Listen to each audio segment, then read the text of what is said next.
Welcome to Topics. I'd like to welcome my guest, Andrew Buckley. Welcome to the program, Andrew. Thanks for having me. Andrew is the producer, creator of Hit and Run History, and our topic this evening is one of his productions, a very ambitious project, an hour-and-a-half documentary, which we hope you've seen before this issue of Topics, this episode. The documentary is Stephano, the true story of Shakespeare's Shipwreck. And Andrew, quite frankly, when I first saw this, I was unaware that Shakespeare had a shipwreck, but apparently that was quite a lead-in. It's really the story of Stephen Hopkins, Yep. who is in your lineage. Explain to us where he fits before we get into the story. Yeah, Stephen Hopkins was the only passenger on board the Mayflower who had been to North America before. He was, I won't get ahead of myself, but I'll just say that my mother, Lucy Jane Hopkins, born on or raised on Hopkins Lane in East Orleans, I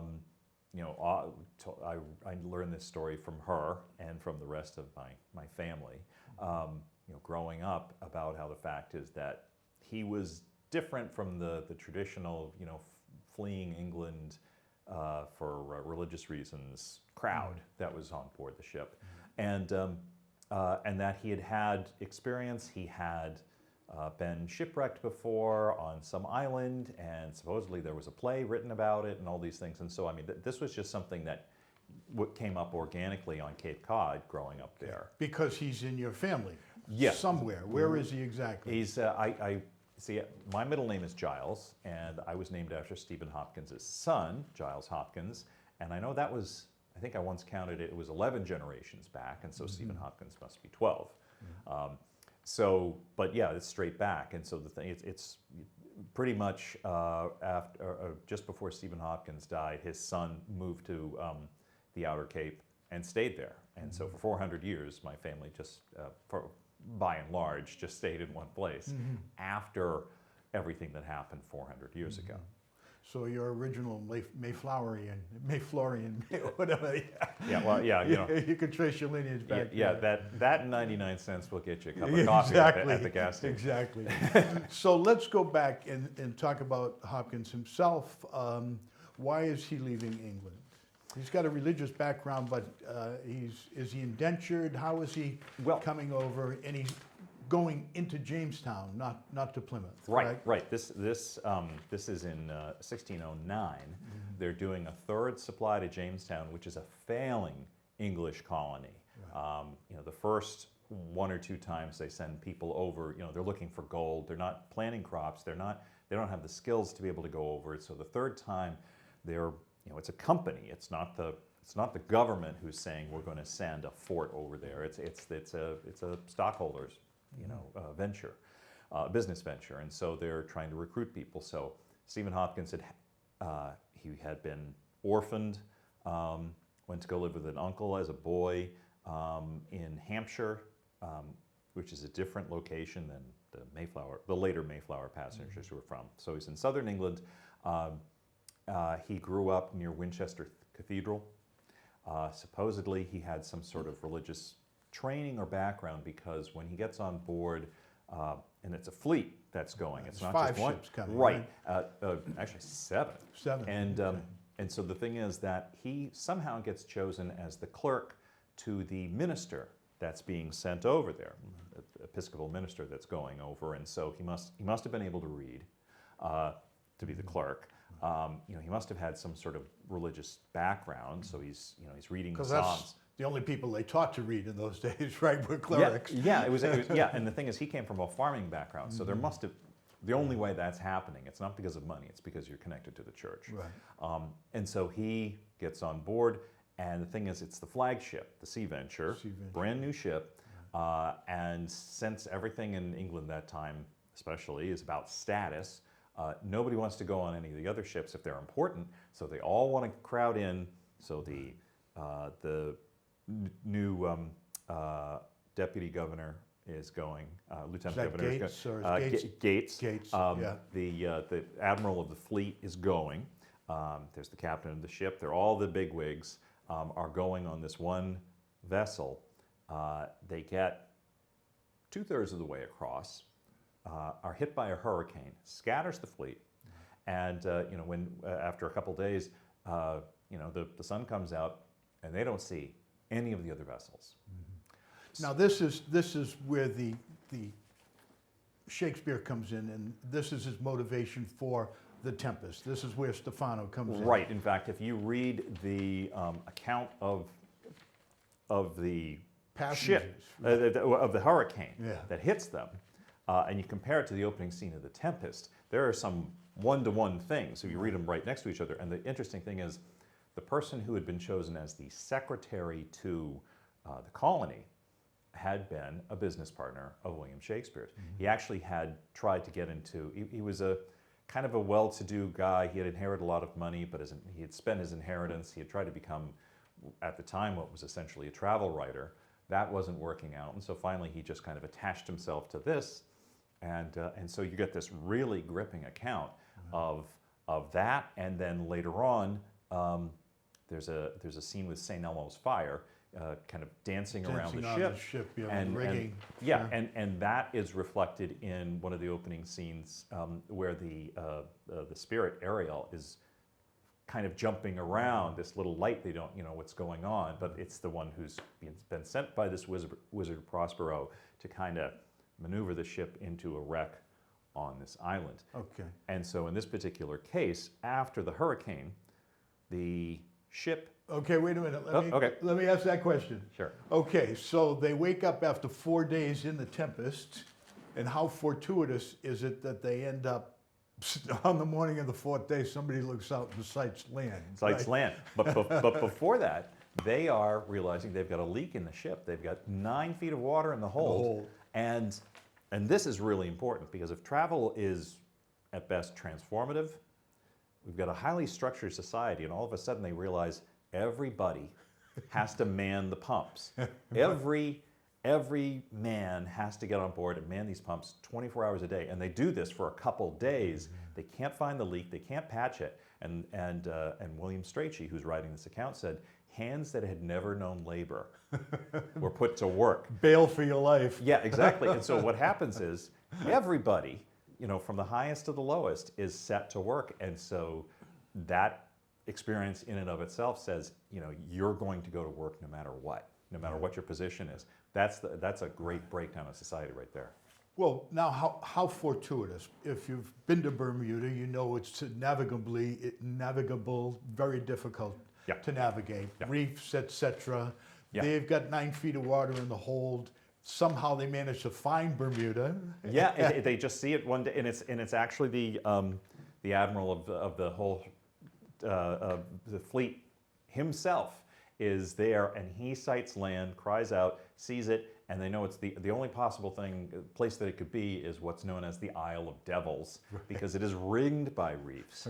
And Bermuda Triangle too. Yeah, exactly. And so it's like, so all of a sudden they had actually stopped pumping because they were exhausted, and so everybody starts pumping, and they kind of steer their way in, and they found a little gap in the reef, and the ship just goes into it and notches in there. They're a mile from shore, and they bring everybody to shore. Not one person dies. They also brought everything that they had on board, apparently.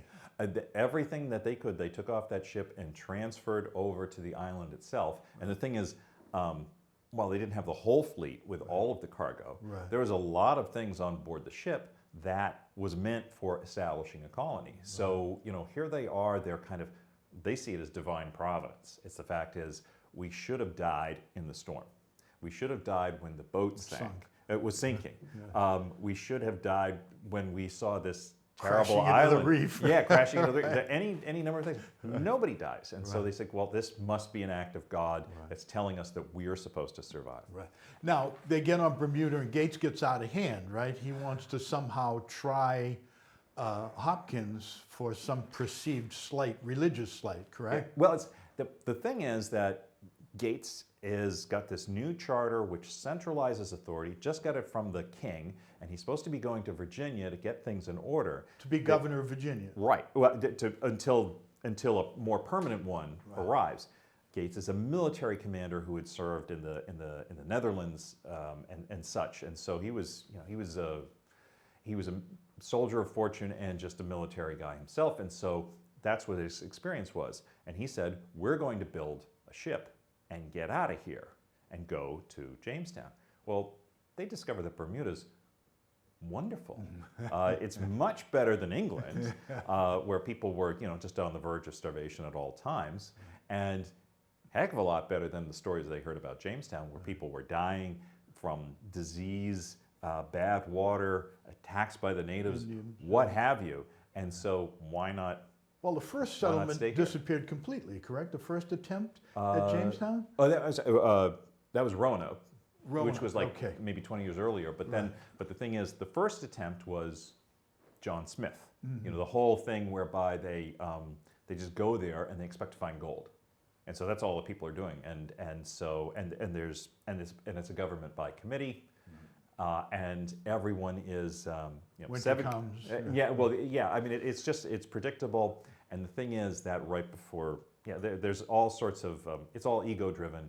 And nothing gets accomplished. It's anything that they ever expected, and bad planning. And so they try again, still not working. And so this is the third supply. And so he's like, we're going to build some vessels and get out of here. And so around about Christmas time, Hopkins observes to two other people. And you can imagine that around Christmas time, because one of the things that Hopkins and apparently others were doing were making alcohol. And he observes It's Christmas. Yeah, so you can't blame him for perhaps having a drink or two or more. And so he says, that the governor of Virginia is the governor of Virginia. Right. We're not in England.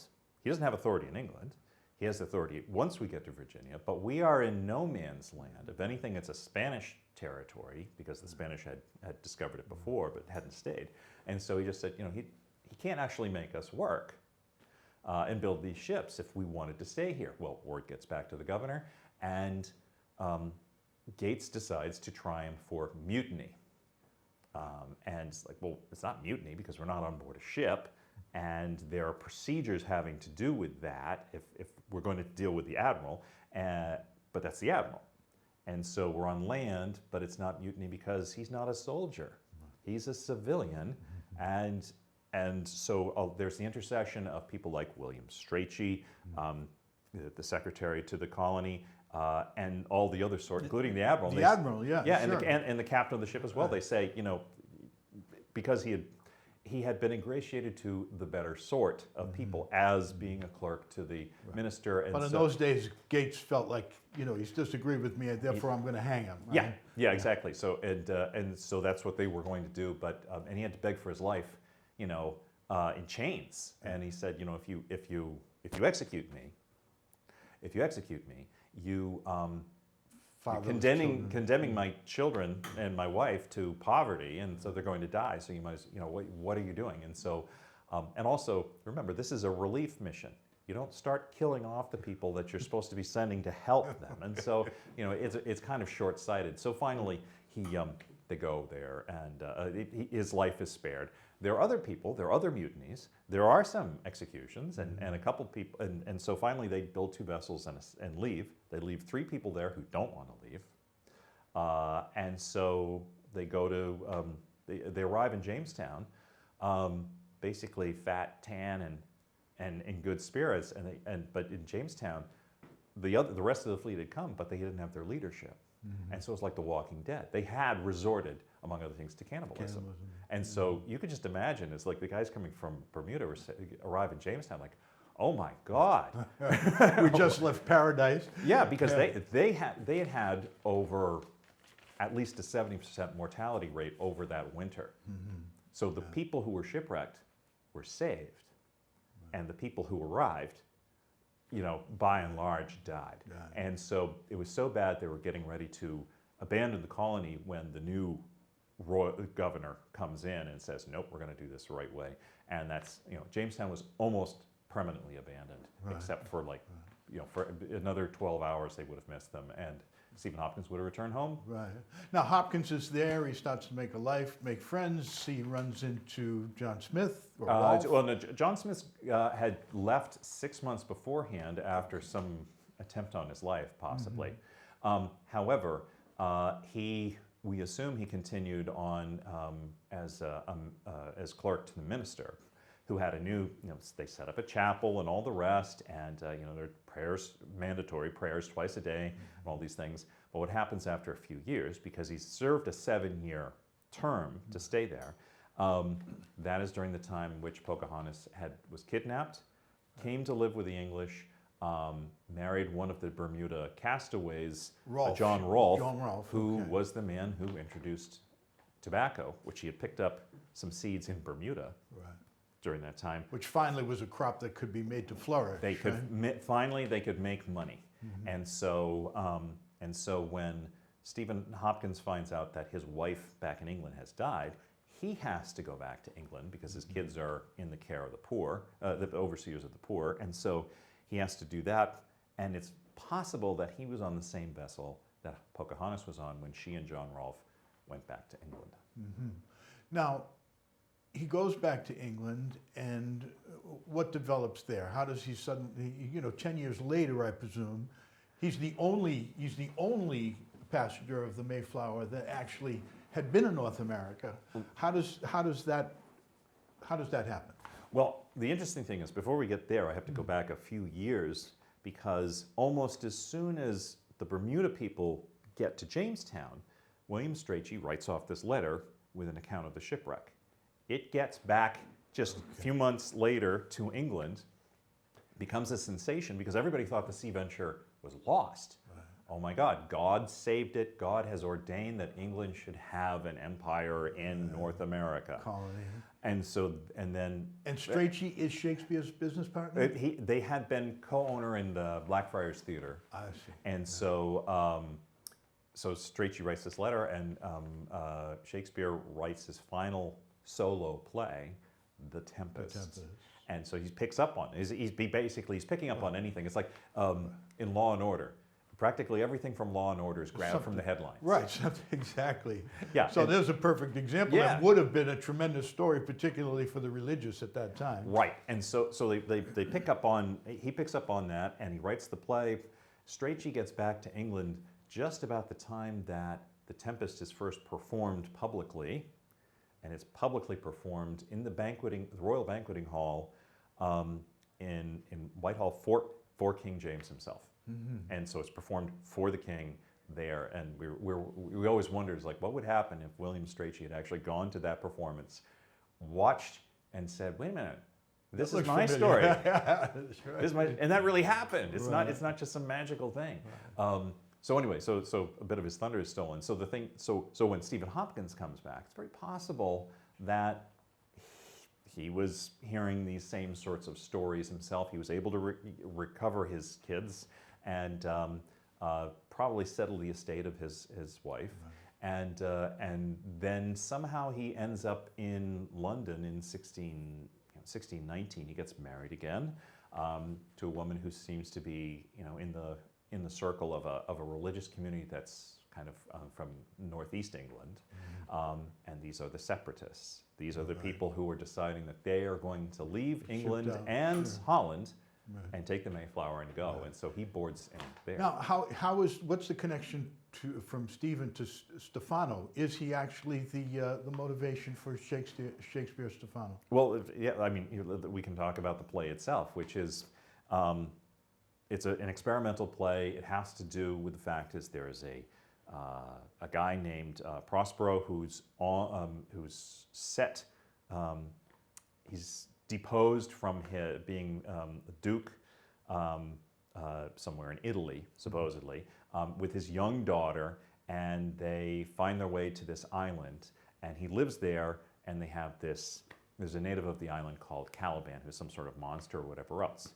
Prospero sees this ship going by, and he realizes it's his brother who deposed him, and along with a king and all these people, and so he decides he's going to send his sprite over there to Ariel to go cause a shipwreck and let it crash on my island, and I'll get my revenge. And the comedic element to this whole thing is Stephano, and Trinculo. Stephano is the butler to the king, or bottler, someone who serves the alcohol. Stephen Hopkins married into a family of tavern keepers. It was possible that he was, a provider of alcohol. Stephano floats ashore on a butt of sack, meaning a cask of sherry, and he spends the entire play getting progressively drunker and plotting to overthrow the island, Prospero, from his control of the island. So he is the, usurper, proposed usurper, but a comedic one at that. Now, in the documentary, it's kind of concurrent stories where you're researching and going back to England. This was shot in 2 locations, Plymouth and UK. So concurrently, you're going back to look at his roots and his story, and at the same time, you are talking and tracing his peacekeeping mission with, what's his name?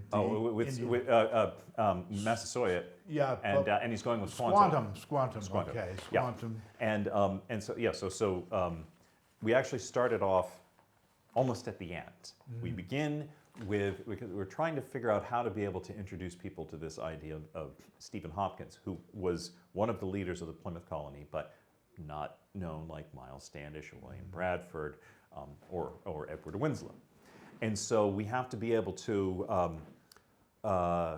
establish why, that his importance. Well, he was sent on a diplomatic mission, an embassy from the Plymouth colony in the spring of 1621, right after the Mayflower had left, right after the governor, Carver, had died, and they had this treaty with the Wampanoag? Wampanoag, and Massasoit himself. But what was their name originally before Wampanoag? It's Pokanoket. Pokanoket. That was kind of the main tribe of that controlled southeastern Massachusetts and the western part of the Cape, and then allied with the Nauset who were there. So in other words, basically, we're talking about southeastern New England. Right.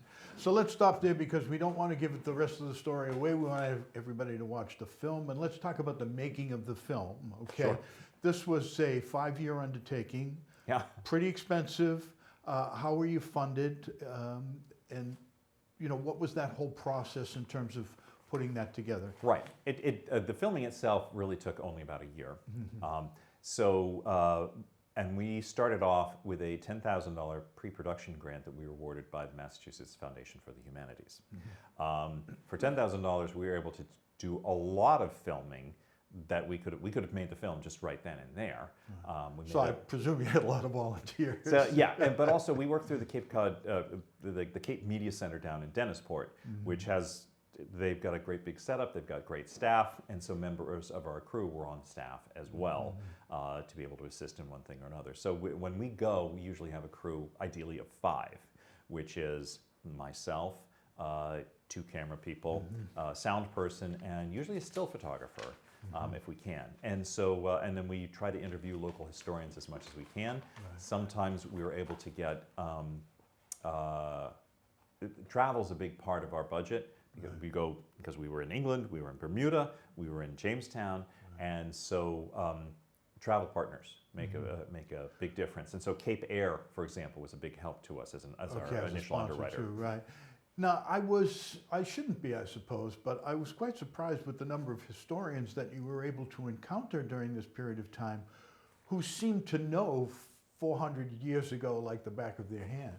Well, yeah, we were lucky because on the one hand, we're dealing with people from theater, and so any Shakespeare scholar is going to be knowing about that and have a background in that. And on the other hand, we're dealing with people who have to either know about Jamestown, they're either or the Wampanoag, or whether they're knowing about Bermuda or such like that. Because if you go speak with local historians about this little period of time when for lack of a better term, our hero is passing through. What can you tell me about this one particular time, even if you don't know who the person is? Right. And that's important because a lot of things, by and large, don't change. So, it's So what was his motivation as a result of what was going on at the time? right. And even if we don't have documentation about that, what was the place like at the time? So we can imagine it. And it's important for us in our particular style to be able to go to the places where the history happened itself and see if there's any piece that still exists or even if it's just a vista, even if it's just going to the shore. And so oftentimes we have our crew go read, for example, William Strachey's account while sitting on the beach where the shipwreck survivors came from, and it came to in Bermuda. Okay. What was the most surprising thing that you found out during this whole quest? I think it was the fact that there were a number of Native Americans, like Squanto, like Pocahontas, in England before the Mayflower left. Who was stolen? Squanto was definitely kidnapped and brought to Spain, and he went to England to try to find ways to get back. It took him 5 years to get home. But the idea, we thought, was Stephen Hopkins was in London the same time that Squanto and Pocahontas were. And so we were wondering if in 1621, when Squanto walked into the Plymouth settlement, whether Stephen Hopkins said, wait a minute, I know you. I know you. You live like a few blocks from where I was married. And so it's very possible because there were so few people with North American experience, and it was the intellectual property in their head. It was the experience of what things were like in North America. There were only a handful of people walking around those streets at the time. And they were all employed by an even smaller crew of investors. Right. Now, what impact, I know you had a Wampanoag descendant on your staff here. What was the impact of that populace regarding this type of an adventure? Right. Well, we were lucky because at first we got the help of Paula Peters, who's a member of the Wampanoag tribe and a filmmaker herself. And she introduced us to Chris Wessling, who had portrayed Squanto in one of her films, 1614, about Squantos being kidnapped. And so we invited Chris to come along on not just our walk, recreating this 50-mile walk that Stephen Hopkins and Squanto took in 1621, but to go to England, to go down to Virginia, and to be able to go to these places, meet with members of Pocahontas's tribe that lives in Virginia right now. And so the native perspective and the learning along the way was really something, especially when Chris finally watched The Tempest. He had become a Stephen Hopkins scholar. He watched The Tempest and he went, oh my God, I understand it now. It makes so much sense. Now, this was a 50-mile walk. I guess it took them 2 days. They're going to kind of the city of that particular tribe. Who was Winslow who accompanied them, correct? Yes, he was a young up-and-comer at the time with the more religious side of things, but he had also, when Massasoit was sick, he gave him medicine and helped him, and so there was that personal connection as well. And so they're just trying to make sure, that treaty we made beforehand, before the ship left, before we had the other governor? Yeah, do we still have that treaty of friendship now? And so that's what they were doing. They walked 50 miles to Warren, Rhode Island, and and reestablished. Yep, we still have that treaty of friendship. We only have a minute left. Sure. Give me a minute's worth of plug for Hit and Run History, and what that does. Yeah, it's people called a snackable history, or as someone called me Bourdain for history. It was the fact is we're trying to make history accessible, tell it less as a more dry documentary, but get people out. If you're a viewer, you're in the passenger seat, and we're going out and we're going to track it down. Right. More as an adventure travel show than anything else. And so and to be not to be the last word on the topic, but really the first word. Right. And introduce people into that. And we have to also, I got to say, we have to thank the Cultural Council for giving us the grant for making this possible and bringing it to Burlington. Well, it's a very ambitious project, that's for sure, and a long time in the making. I want to thank our guest, Andrew Buckley, and good luck, and hopefully you'll watch this documentary. It's a very interesting piece on people that you would know little about in this region who had played a very important part of Massachusetts and American history. Thank you, Andrew. Thank you. Thank you, and thank you for joining us.